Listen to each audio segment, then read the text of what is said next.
Assalamualaikum warahmatullahi wabarakatuh. Saya Gita Marij, selamat datang di channel saya.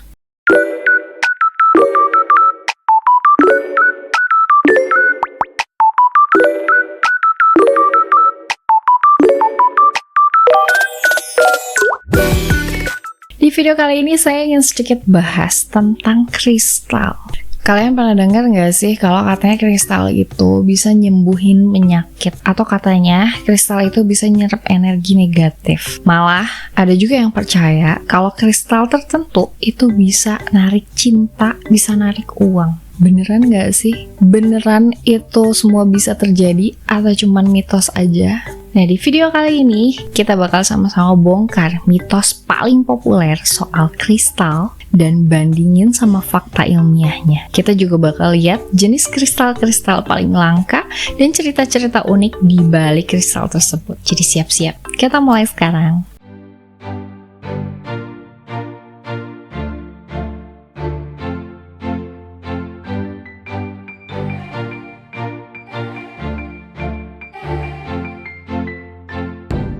Kristal ini bukan sekedar batu cantik. Kita tahu ya, kristal ini udah ada dari ribuan tahun yang lalu. Dan manusia udah percaya kalau kristal punya kekuatan mistis. Dari mulai zaman Mesir kuno, Fir'aun sama bangsawan-bangsawan Mesir itu percaya banget kalau lapis lazuli bisa bawa kebijaksanaan dan koneksi spiritual. Mereka juga bahkan pakai karnelian sebagai jimat perlindungan, segitu percayanya. Beda lagi sama Yunani kuno. Nah, orang Yunani ini dulu percaya kalau quartz itu adalah es abadi yang gak bisa mencair. Emang segitu beningnya ya. Mereka juga percaya kalau amethyst bisa menangkal mabuk. Oke. Makanya, orang Yunani ini sering bikin cangkir dari batu ametis dengan harapan tidak akan mabuk. Beda dengan yang tadi, Tiongkok dan Jepang ini punya giok atau jade yang mereka percaya itu bisa memperpanjang usia, bahkan melindungi dari roh jahat gitu. Nah, sampai sekarang banyak juga orang Tiongkok yang pakai giok sebagai perhiasan keberuntungan. Makanya, semua harga-harga kristal itu sangat mahal. Keyakinan tersebut terus berkembang ya. Sampai sekarang masih banyak orang yang percaya kalau kristal ini tuh punya energi tertentu, ada energi mistisnya. Cuman kayak gimana coba menurut sains? Memang sih ini adalah batu alam ya, yang biasanya juga menyimpan energi. Tapi gimana sih faktanya?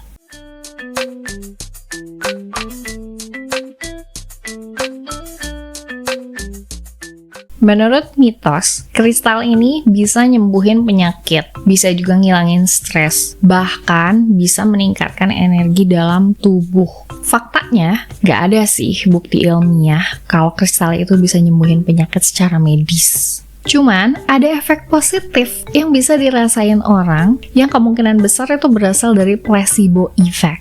Jadi kayak sugesti dari pikiran aja. Sugesti dari pikiran sendiri yang ya akhirnya berkontribusi lebih dari 50% untuk meningkatkan imunitas tubuh. Tapi katanya meditasi dengan kristal itu bisa bantu nenangin pikiran. Ini juga bisa ngurangin stres secara psikologis. Jadi sebenarnya memang menyimpan energi kan.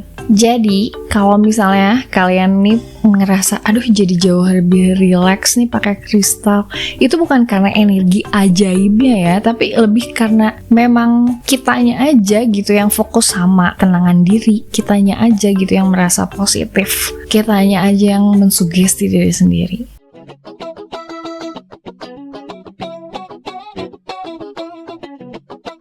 Mitos yang lain nih, katanya sitrin, batu sitrin itu bisa narik kekayaan. Terus rose quartz itu bisa bikin kita tuh ketemu cinta sejati. Terus spirit bisa meningkatkan keberuntungan finansial. Kalau memang yang kayak gitu bener tuh kayak nggak usah kerja aja kali ya. Faktanya, ya kristal kan benda mati, nggak bisa dong menarik uang. Tetap uang harus dicari, harus kerja. Terus nggak bisa narik juga cinta dengan sendirinya, tetap harus ada usaha. Tapi, kalau misalnya kalian percaya kalau sitrin ini bawa keberuntungan, mungkin kalian lebih percaya diri dalam ngambil peluang ya. Jadi kayak ngasih sugesti lagi. Ya sugesti aja emang. Nih kalau kalian pakai rose quartz dan kalian ngerasa kayak jadi lebih menarik nih, yaitu karena psikologinya alam bawah sadarnya tuh mikir about our self confidence. Jadi bukan kekuatan mistis, tapi memang meningkatnya rasa kepercayaan diri. Jadi efeknya lebih ke pengaruh mindset dan psikologi kali ya, daripada kekuatan magis. Emang kan kristal bentuknya cantik ya, jadi kalau misalnya kita pakai kristal kan otomatis kita juga bakal mikirnya ya lebih pede aja gitu pakai sesuatu atau misalnya membawa sesuatu yang cantik.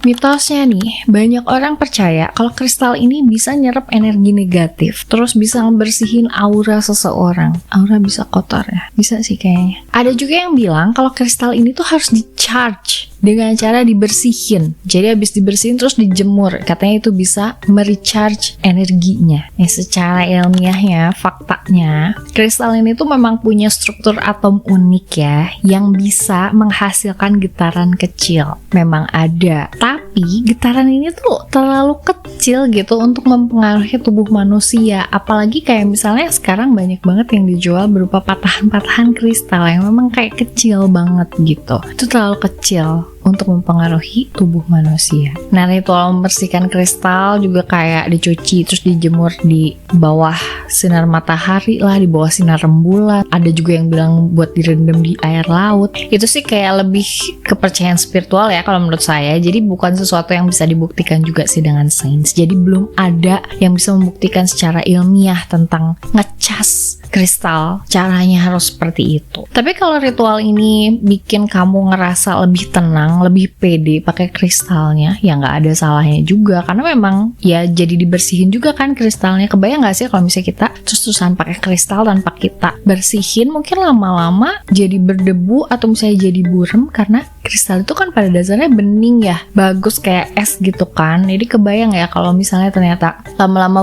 burem kan ya nggak bagus, jadi nggak cantik lagi gitu.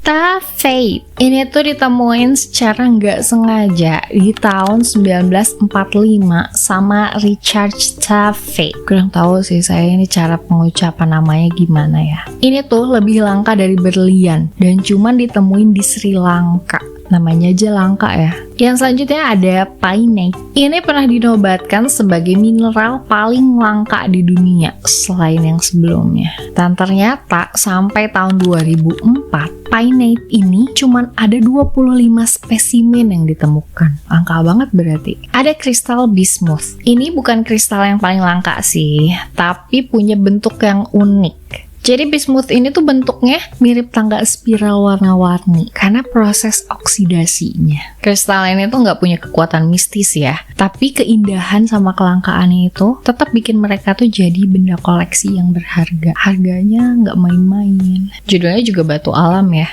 dapetinnya pasti full effort.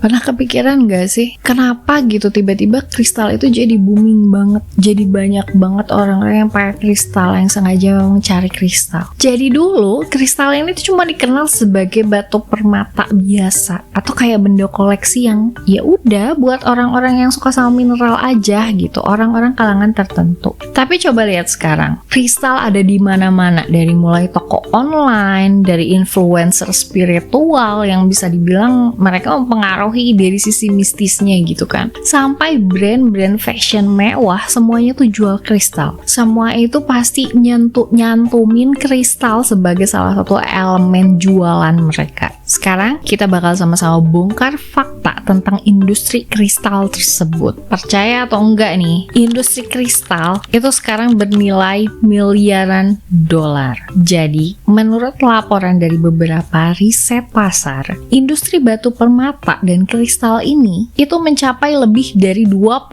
miliar dolar per tahun secara global. Kayak nggak tuh kalau jualan kristal ya? permintaan kristal ini tuh naik drastis gitu gara-gara media sosial. Jadi sejak media sosial ini mengumumkan, jadi banyak marketing di media sosial, terus trennya self care itu berkembang. Banyak selebriti, banyak influencer spiritual itu tuh ikut sama-sama ngepromosiin gimana sih kalau misalnya kita pakai kristal, manfaat dari kristal. Nah ini tuh bikin tren ini tuh ya jelas aja semakin meledak gitu. Yang tadinya orang-orang ya udah cuma selewat doang tahu masalah kristal, jadi ikut-ikutan pengen beli. Dari yang dulunya itu kayak cuma sekedar batu alam aja, sekarang ini kristal tuh populer loh. Jadi bisa dibilang kayak salah satu produk lifestyle yang dikaitin banget sama kesehatan mental, tentang energi, fashion, segala macem gitu.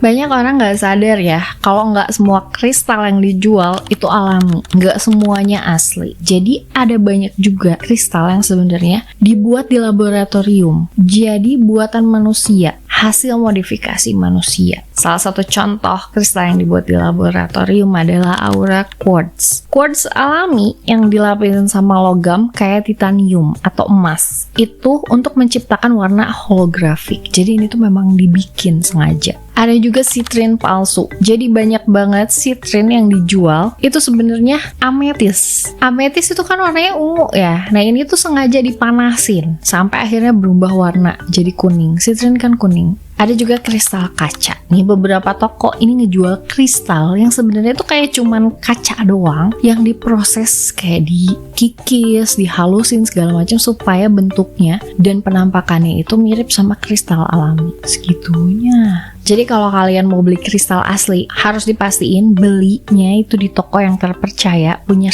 sertifikasi. Terus teliti aja gitu, nggak asal FOMO aja gitu beli kristalnya. Sekarang tuh banyak banget loh. Memang saya juga suka lihat ya kayak di marketplace gitu. Dan harganya tuh murah-murah. Emang ada beberapa kristal yang harganya mahal dan mereka mencantumkan bentuk sertifikat keaslian dari batu tersebut. Ada juga yang nggak ada itunya gitu, nggak ada sertifikatnya. Mereka cuma jual kayak gitu aja, cuma bongkahan aja. Kurang bisa dipercaya sih. Mungkin karena memang demand juga ya sekarang gaya hidup orang-orang banyak yang membutuhkan kristal, jadi akhirnya banyak orang yang putar otak dan banting setir ke bisnis kristal. Kristal ini tuh kan jadi booming karena strategi marketing yang luar biasa gitu. Jadi banyak brand sekarang ini tuh jual kristal yang disebut Crystal Healing Kits. Kebayang gak sih? Dengan harga yang ultra mahal. Padahal isinya batu yang sebenarnya murah. Jadi tetap aja nggak bisa dipercaya tuh ya. Influencer ini tuh sering banget bikin tren batu. Jadi kayaknya kayak gini nih misalnya. Kristal ini wajib kamu punya loh kalau kamu mau sukses. Itu kan sesuatu yang kayak nggak logis. Kalau kamu punya banyak kristal di rumah tapi nggak kerja, nggak melakukan apa-apa,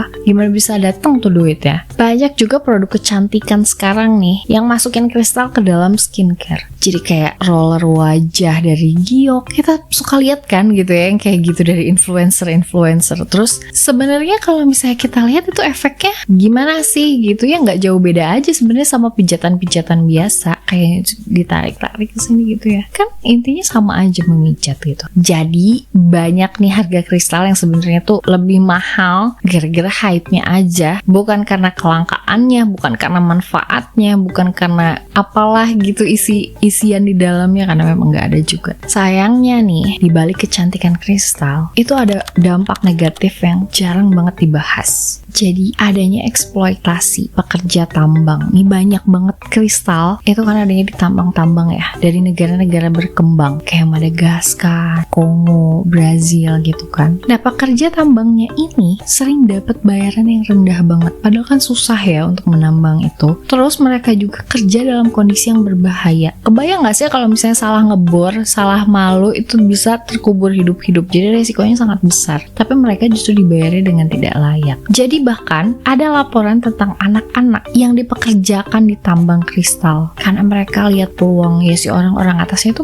melihat peluang industri kristal yang begitu menggoda, masalah duitnya, tapi mereka bayar ke pekerjanya kayak gitu. Dampak yang lain itu dari kerusakan lingkungan. Tambang kristal ini sering menyebabkan deforestasi dan pencemaran tanah. Jadi proses penambangan ini biasa ngerusak ekosistem, terus ngabisin sumber daya alam. Ya gimana nggak habis habis, terus-terusan diambilin, terus-terusan dikikis, ya kan? Jadi kalau misalnya kalian mau beli kristal, coba deh cari dari yang sumbernya itu yang etis lah. Di beberapa toko sekarang tuh udah mulai jual kristal dari tambang berkelanjutan gitu. Nah ini yang paling unik ya. Jadi sekarang tuh karena eranya digital, jadi akhirnya ngetrend juga nih kristal dalam bentuk digital. Kristal digital dijualnya dalam bentuk NFT. Jadi beberapa seniman dan kolektor gitu mulai jual kristal ini versi digital kristal dalam bentuk NFT yang konsepnya itu kalian tuh bisa milikin kristal unik tapi di dunia digital. Jadi fisiknya nggak ada. Ya walaupun fisiknya nggak ada tapi tetap memiliki gitu. Nah beberapa NFT kristal ini bahkan terjual dengan harga ribuan dolar. Segitu hype-nya tentang kristal, tentang dunia digital. Oke. Ini mungkin kedengeran aneh ya, tapi memang bener-bener deh. Era digital, apapun itu bisa jadi tren. Terus udah gitu bisa didigitalisasi.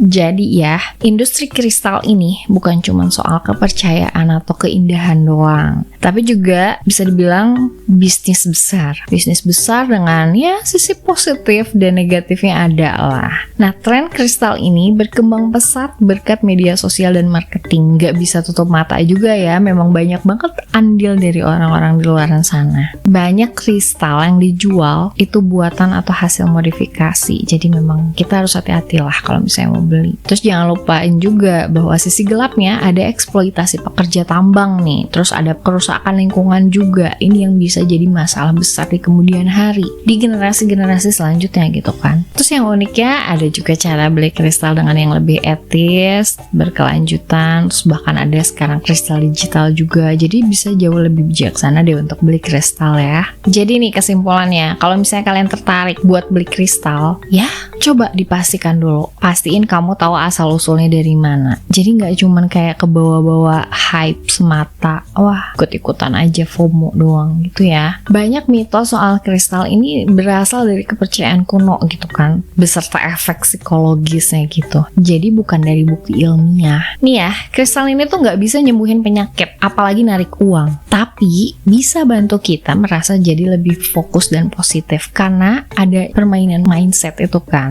Walaupun nih si kristal tersebut nggak bisa atau nggak punya kekuatan magis, tapi tetap ya kristal ini adalah benda yang luar biasa, tetap luar biasa cantik. Jadi secara geologi dan estetika looks-nya juga bagus gitu kan. Nah gimana menurut kalian? Kalian termasuk yang percaya nggak sih sama kristal itu punya kekuatan khusus? Atau kayak udah deh cuma mitos doang?